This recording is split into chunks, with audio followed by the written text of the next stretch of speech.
Now, I gave you a sheet. The first section talks about highlighting to identify what you learned. And highlighting mostly in annotation as well deals with text, deals with anything that you're reading.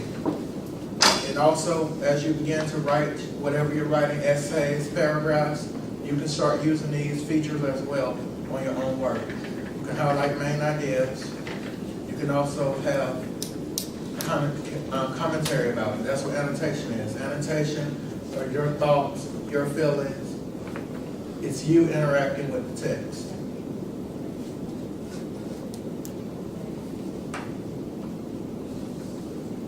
And also, when you're highlighting and annotating, it's a quick way to read your text. So one of the first things you want to do is you want to scan the text. And just say if you were reading 5 different books, right? You had a week or 2 to complete the assignment, reading the book. So it's kind of difficult to get through 5 books, right? Or 5 chapters within a week. So your key would be to highlight and annotate. Scan quickly. You'll look at the titles, you'll look at your authors, you'll look at your paragraphs. Scan each of your paragraphs. Highlight the main ideas. Highlight unfamiliar vocabulary. The annotation part comes in when you're talking about what you highlight. If you highlight, you must annotate. Again, annotations are your thoughts, your opinions. You can agree with the author, you can disagree with the author, you can even make your own connections. Oh, this relates to that. And I was talking about technology earlier. You know, if you had an article that talks about how technology is taking over from human communication, if you talked about what technologies you use specifically that takes away from technology, you've made a connection. If you can annotate that in your text, start making those connections, not only does it become easier for you to remember what happened in the article or the book that you're reading, because you are making those connections and interacting with the author, you find more uses for what you're doing, and you get more out of it. And the goal, when you have all these texts, is so that you can make these real-life connections. Now, everything that you're reading and doing in college is for you to make connections to your life.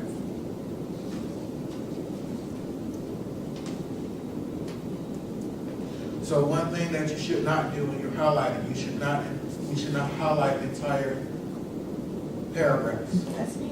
Yeah. Same thing. Yeah. You shouldn't highlight the entire paragraph. Okay. You highlight those key terms. Like, for example, if I had a sentence, students shop at discount stores because of lack of money. Would I highlight that entire sentence? I would.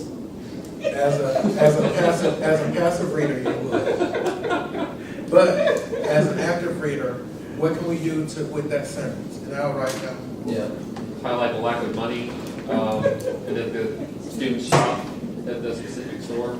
I like the whole What was sentence. the sentence? You're gonna write out on the board. Keep your thoughts, because you're on the right track. Keep your thoughts.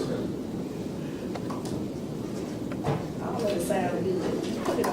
I mean, I'm with you, I'm passive, so I read everything I read, and it's like trying to read for all of it. That's probably why I have a hard time. That's rule number 1. Great point. Do not read everything. Oh. Do not read everything.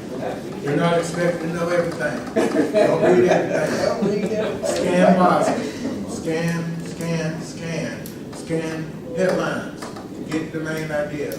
Save yourself time. I'm just gonna write Again, down, you should only highlight 20 to 30% of what you do.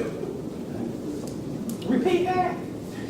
You should only highlight 20 to 30%. So if you're reading 2 pages of text, it should only be 20 to 30% that you highlight. So if you highlight everything, you have to go to the assignment. So highlight and annotate.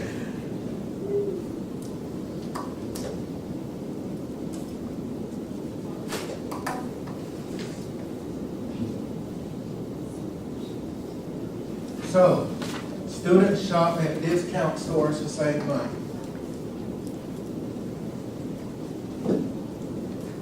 So what's important in this sentence? Students Money. save money. Money's important.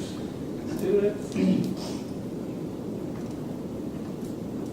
Discount. Money. Not even argue that save money. Save money. Important. What else? Discounts? So students shop at discount stores to save money. Discount stores.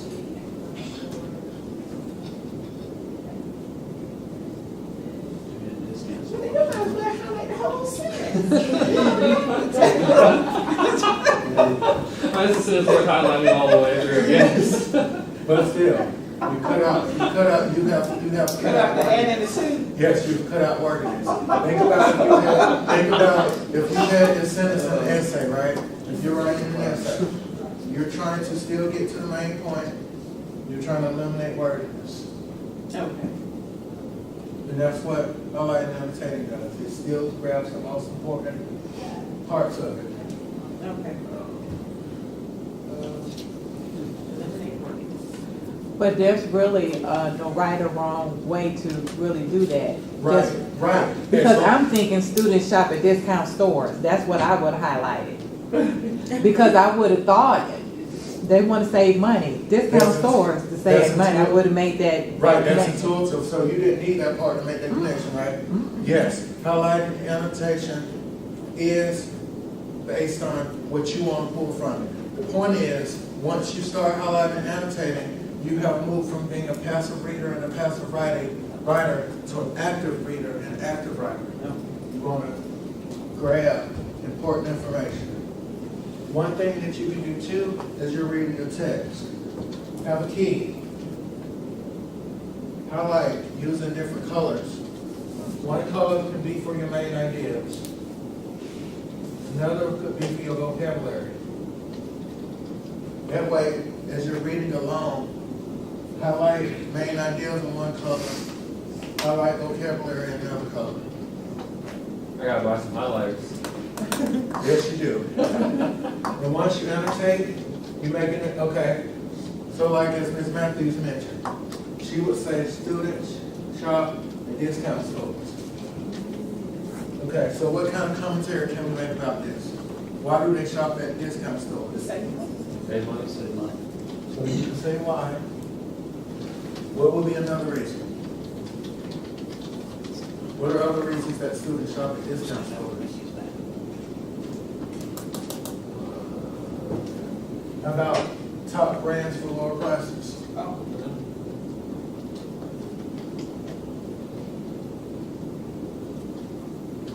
You make your annotations off to the margin.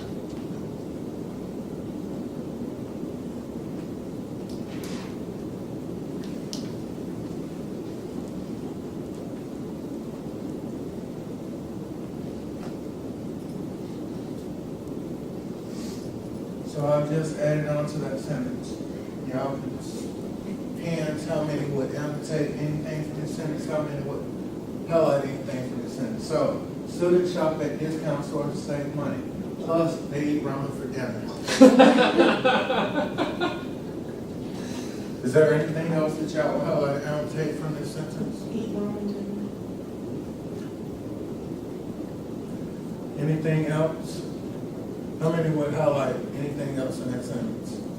Or how many would just leave it as is? Originally, I would have. What would you have highlighted? I would have. I probably would have too originally before I knew all this. Oh, Probably highlight the whole eat entire. ramen for entire dinner. sentence. Yeah. The whole entire two sentences actually. I would highlight all of it. But as y'all move from passive readers and writers, y'all have now joined the active readers and writers. Yes, I club. want to be an active reader. Yes. And so, part of that strategy, remember, you're not highlighting and annotating everything.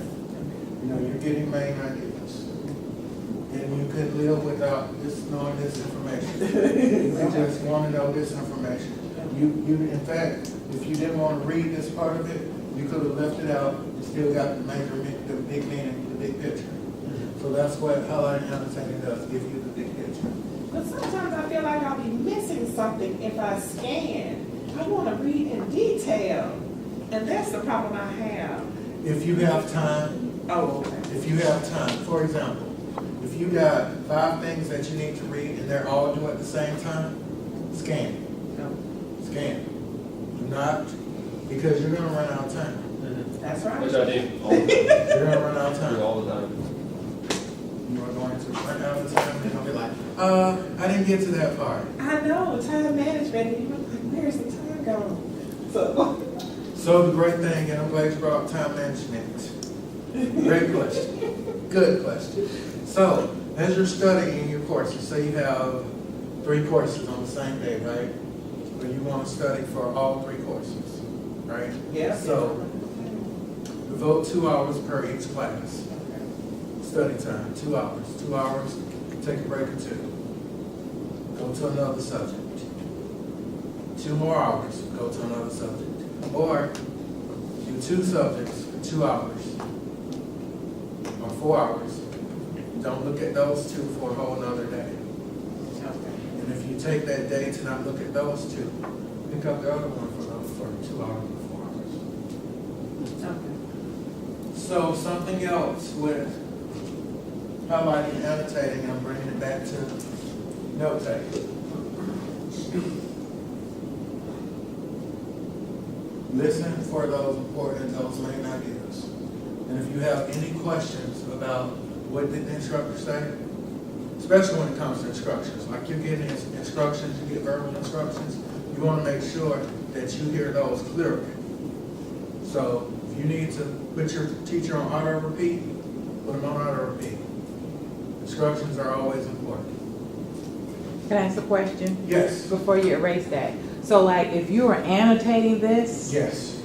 could you, I don't know if eating ramen is an important detail, but is that something that you can annotate in the side versus highlighting that? You could. In fact, right. So what, that could be a great reason. If they shop at discount stores, what else are they doing to save money? That's an awesome point. Excellent point.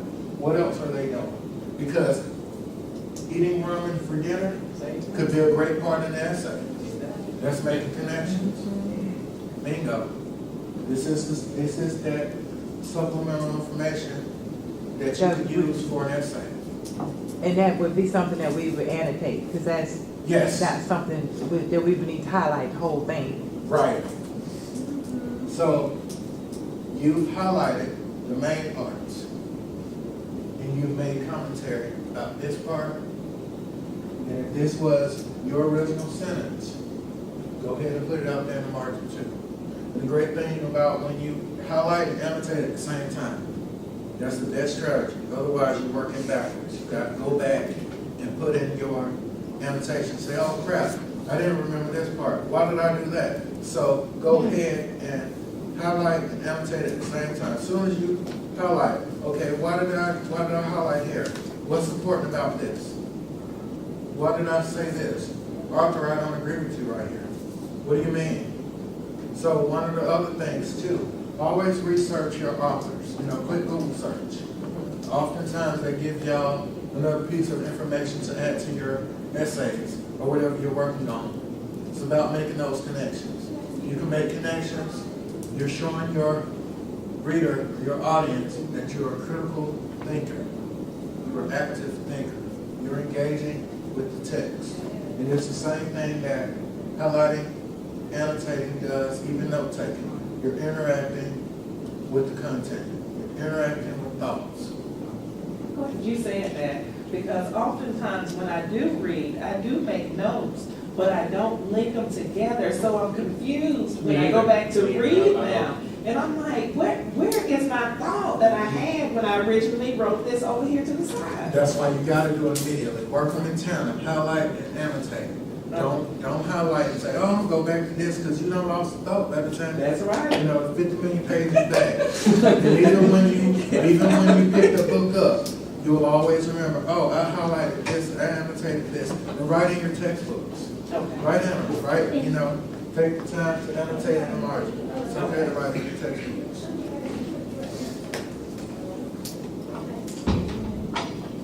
This is some good stuff. It really is.